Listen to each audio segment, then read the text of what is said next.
Grabe.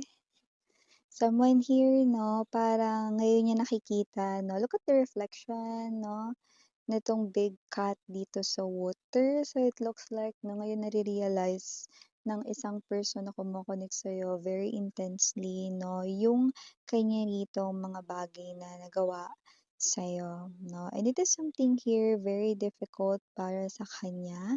It's something here very tiring 'no. So I do see that this person here 'no, ay someone na nagpapakita ng labis-labis or matindi ritong, kalungkutan. At kung sino man siya na parang someone trying to find the solution 'no, pero saan ba yung solusyon? Eh, OD, saan ba yung solusyon?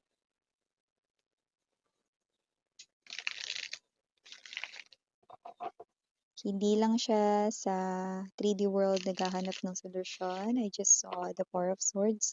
Okay, parang nag-aabang rin siya ng solusyon sa kanyang mga dreams. Nagbabaka sakali na baka ipakita yung solusyon sa mga problema niya na may kinalaman sa'yo sa kanyang panaginip. Yan. There you go. Let us see.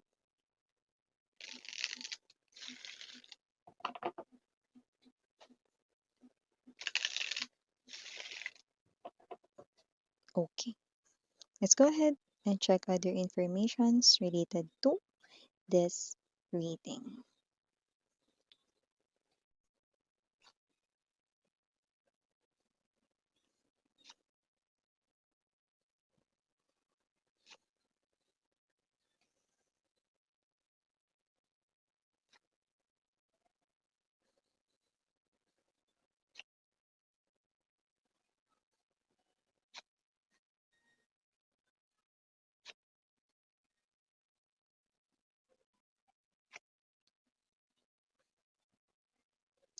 You are appearing as the Queen of Swords and the Nine of Pentacles energy in this reading. This person ay viewing you na ganon.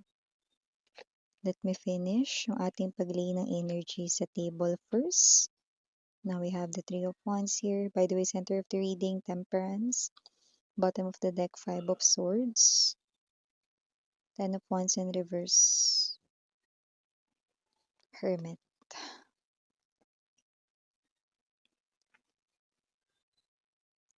For this person, Ace of Swords energy, Nine of Wands right in there, and the very strong Five of Cups.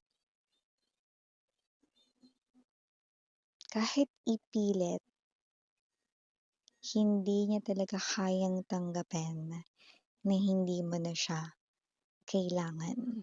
This person, no matter what your gender is, babae, lalaki, LGBT, wala tayong gender sa tarot.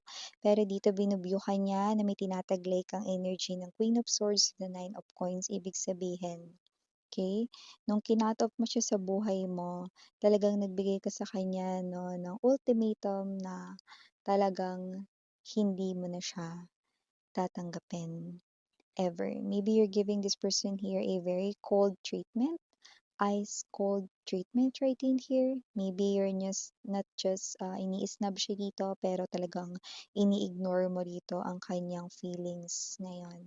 So this person right in here, no, it looks like tired na siya, pagod na siya, okay, parang konti na lang, pasuko na siya, Nine of Wands energy, no, Two of Coins, meron pa bang dapat ilaban dito kung matagal ka nang sumuko sa kanya?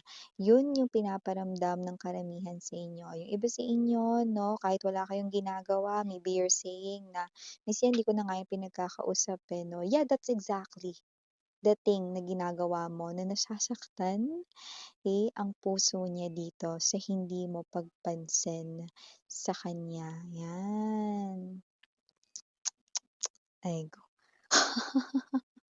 So bago natin pag-usapan ito more, pwede bang batiin muna natin ang lahat? Hi and hello there everyone, my name is Yan. Welcome new subscribers, returning Eastern buyers ko, thank you so much. Ito nga tayong gender dito. Babae, lalaki, LGBT, lahat ay welcome. Pwede rin pong i-switch ang roles dahil possible magpalit. General reading kasi ito. And at the end of the day, lahat ay may free will na free mong gamitin anytime, anywhere. And yun nga mga babes, no, timeless tayo, meaning to say pwedeng nangyari na, sa iba nangyayari na, sa iba mangyayari pa lang, kaya naman Just take only what resonates 'no. But here, totoo ito, mahirap talaga tanggapin lalo na kapagka hindi mo gustong tanggapin yung sitwasyon na kinalalagyan mo. Just like this person here now. This person here wants to win you back in his or her life. But it looks like you're giving him or her a very cold treatment.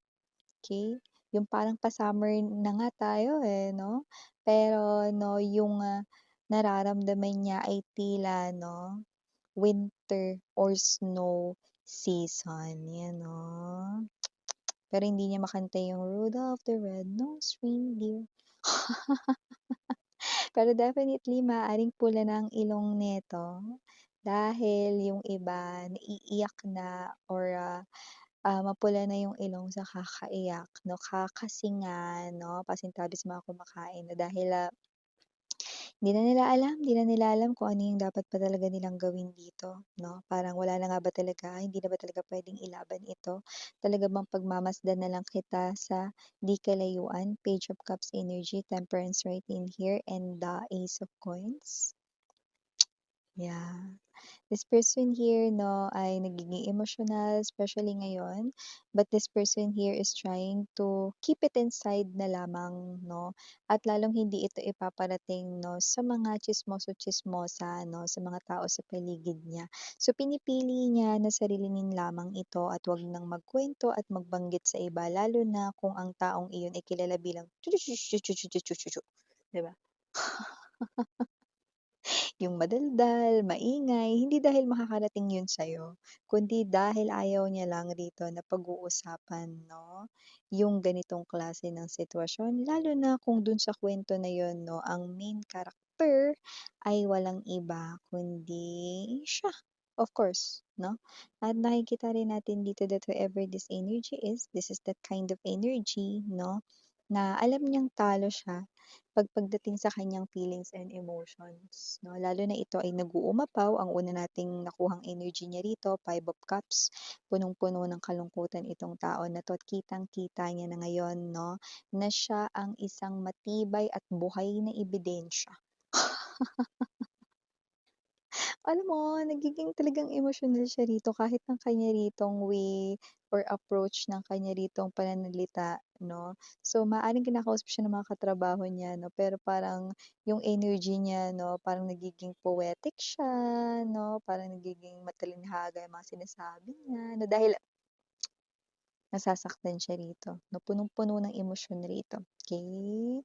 So, kung sino man 'tong energy na 'to 'no, with this Queen of Swords kung paano ka niya nakikita, hindi rin siya makapaniwala 'no, naging ganyan ka na ng dahil sa kanya, 'yan 'no. Kung may mga bagay lang siya ritong puwedeng gawin upang mabawi ang kahapon 'no, which is alam nating hindi yun puwede because yesterday is yesterday na 'no, ibig sabihin tapos na, done na 'no. So, anumang mga pagkakamali na yun ay nangyari na, hindi niya yun maa-undone 'no, hindi niya yun na mare-redo kumbaga 'no, or hindi niya yun mga babes 'no, puwedeng balikan bago nangyari dahil ang tapos na ay tapos na. Okay. At dahil dun nagtapos din ang inyo rito 'no, na koneksyon 'no, dahil tinapos mo at tinuldukan mo rito na sa pamamagitan ng yung iba puwedeng kamakailan niyo lang siya kinausap ng masinsinan 'no, na wala na talaga kayo ditong balak na makipagbalikan sa kanya. Kung mangyayari man yun maaaring hindi lang ito maging maayos 'no, dahil punong-puno pa rin ng pagdududa at hindi na kayo nagtitiwala sa kanya. So, hindi na magiging okey, so bakit pa muling pagbibigyan ng chance, 'di ba? So, marami-rami naman yung mga gano'n na klase ng energy, okey? So, ano man ito na nangyayari 'no, it looks like lumalabas na ang taong ito 'no ay, gustuhin naman niyang ipilit ang kanyang sarili sa'yo, okey? Pero ang hirap talaga daw na tanggapin, 'yan 'no, hindi niya mahanap yung kapayapaan dito sa kanyang sarili. Okay, look at those eyes. One eye closed, one eye open. So, kung sino man 'tong energy na 'to, okay?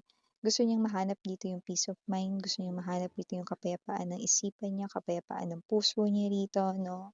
So, nakikita ko rito 'no na ewan ko, pero parang daming nakikialam sa mundo niya.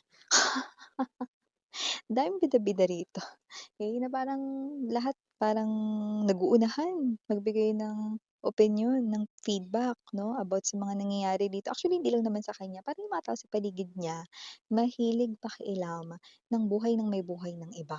Are you getting my point? So, whoever this energy is, this is the energy right in here 'no, na kaya rin nagiging silent siya sa kanyang nararamdaman kasi ayaw niyang pagtsismisan 'no, at pagpiyestahan ito ng iba. Uy, alam mo ba si ano, yung ex ni Collective, Oo Mare, ayaw niya ng gano'n 'no. So, kasi na rin 'tong energy na 'to nakikita ko rito 'no, na dati, okey, pero ngayon naiinis siya sa sarili niya. Dati hindi niya kayo nagawang maipagtanggol sa mga tsismoso-tsismosa na ito 'no, okey. Pero ngayon nakikita ko na gagawin niya at hindi siya uupo lang dito basta. Four of Coins energy, Page of Cups right in here, Three of Wands, 'yan 'no. Once na may marinig siyang hindi maganda na patungkol sa'yo na pinag-uusapan kahit na mga malalapit pa yun sa buhay niya or kahit nakakilala pa niya yung mga 'yan 'no. I'm seeing that this person here, ang kanyang fist 'no, ay hinihigpitan niya ng ganyan 'no. Hindi niya palalampasin 'yun, okey? Parang sa ganitong paraan na lamang 'no, ay maipagtanggol niya naman kayo or maipakita niya naman sa inyo rito 'no, na nasa side niyo siya. Dati siguro 'no, maaaring lagi na lang kayo rito yung hindi niya kinakampihan, maaaring may ibang tao siyang kinakampihan 'no, or whatever 'no, or lagi na lang siya rito na may sariling opinyon, 'di siya nakikinig sa inyo. Now this person here 'no, even wala na kayo ngayon 'no, okey, ipagtatanggol ka pa rin niya. Ipagtatanggol ka na niya, I mean 'no, ipagtatanggol ka pa rin niya kahit hindi mo na ito malaman, okey? So gano'ng klase ng energy. Three of Wands right in here 'no, kahit na ayaw mo siya sa tabi mo ngayon, patuloy pa rin daw siyang maghihintay dito hanggang sa magbago ang isip mo. Okay, kung sakaling magbago man ang isip mo. Five of Swords energy, Ten of Wands right in here in reverse. Alam mo kapag naka-in reverse ito, yan yung klase ng problema na hindi basta-basta matatapos or masosolusyunan. Alam niya na mahabang journey ito 'no, of healing 'no. Lalo na kung ang gamot na hinahanap ay walang iba kundi ikaw. Yes, nasa iyo yung gamot, okey? Ngayon kung hindi mo yun maibibigay sa kanya, wala ring kagalingan ang kanya ritong puso't isipan, 'no? So gano'n ko ito nakikita, pero hindi naman ibig sabihin nun 'no na ma-guilty ka or whatever, kasi kung hindi mo naman na mahal yung tao 'no, bakit ka muling babalik sa kanya? Yung iba naman, maaaring may pagmamahal ka pa pero hindi mo na kayang muling ibigay ang pagtitiwala sa kanya dahil minsan niya na itong nasira 'no, hindi mo kailangang pilitin din ang sarili mo rito 'no. So, ano man ang maging desisyon mo, okey, malaya kang gawin kung ano yung nararapat na tingin mo para sa kabutihan mo. Marami pa siya ditong mare-realize 'no, habang umaandar ang mga buwan 'no, at mga panahon, oras dito, Hermit energy. At yung mga bagay nito 'no, ay magbibigay kalinawan sa inyong tunay na koneksyon at sa kanyang tunay na damdamin sa'yo. Gayunpaman, kung sino man 'tong energy na 'to 'no, isa pa rin itong malungkot at mahabang journey para sa kanya, okey? Hindi niya naman na gusto na pilitin mo yung sarili mo na samahan siya dito sa journey na 'to 'no, pero gusto niyang malaman mo 'no, na habang siya'y nabubuhay, siya'y maghihintay sa'yo. Hmm, hindi niya kasi magawang kalimutan ka. Ay ko, hmm, ay ko, kung ako yung nanay nito kinutungan ko na, "Kasi bata ka." Ano kasing ginawa mo? Ba't kayo naghiwalay ni Collective ngayon iiyak-iyak ka diyan, gigigil ako sa'yo, eh. Yan, oh.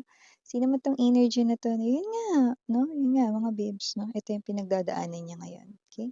Actually timeless tayo dito, but for a lot of you, this is the energy of the person connecting to you right now. It's very intense, it's a high frequency right in here, okey? The vibration is really high kaya naman nararamdaman natin dito ang energy niya. So, initials na tayo, we have here capital letter J, capital letter H, capital letter E, capital letter S, and capital letter B as in boy.